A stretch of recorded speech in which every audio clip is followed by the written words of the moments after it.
Hi, Anseranica po. So, katatapos lang po ng work natin. So, may i-flex po ako sa inyo. Bali, may napulot po ako dalawang monitor na eto po. Yan. Tapos, yung isa naman is eto po. Yan. Yan. So, dahil nung pinulot ko po ito is hindi kasama yung charger niya. Bali, binilhan ko po siya ng adapter niya. So, ito po. Yan. Bali, dalawa po ito. Para po sa, i-check po natin kung gumagana. So, kung itatanong nyo po sa akin kung, Miss Ann, paano mo nalaman kung sakto ba yung charger na binili mo o ganun? Kasi yung indication po dun sa likod, meron po yung nakasulat na kunwari is, let's say, dito po nyo malalaman. So,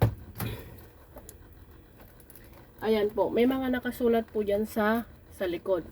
So, may makikita po kayo na mga 14 volts DC, mga ganun po.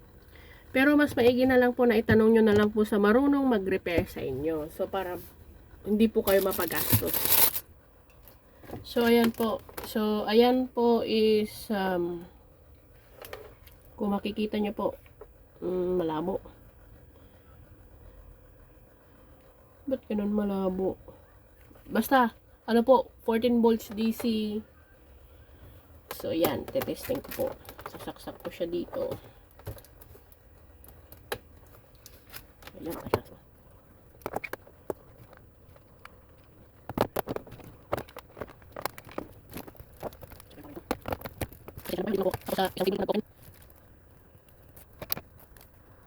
Yun.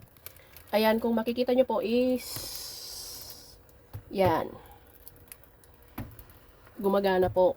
So, gumagana po yung unang monitor na napulot natin. So, yung pangalawa po, i-test ko.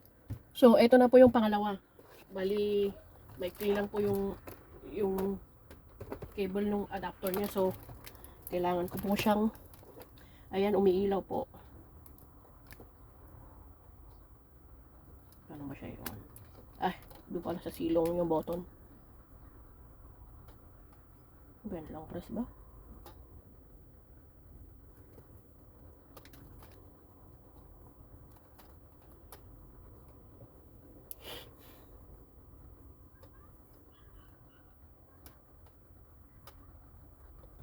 Ano ba ito siya?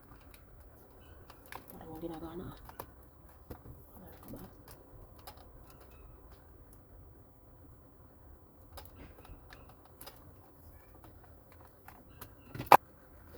So, ang update po dito sa pangalawa is may indicator light naman po siya, pero kung makikita nyo po sa screen, parang ewan ko kung nakikita nyo po, parang siyang nagbe-blink. Yan. Hindi po nakikita sa phone. So, ayan po nagbe-blink. So, ito po is babaklasin ko na lang po siya at ipapakita na lang po sa inyo kung anong sira. Para po may papakita ko ulit sa inyo at may post. So, hanggang dito na lang po. Ansera nagka. Thanks for watching.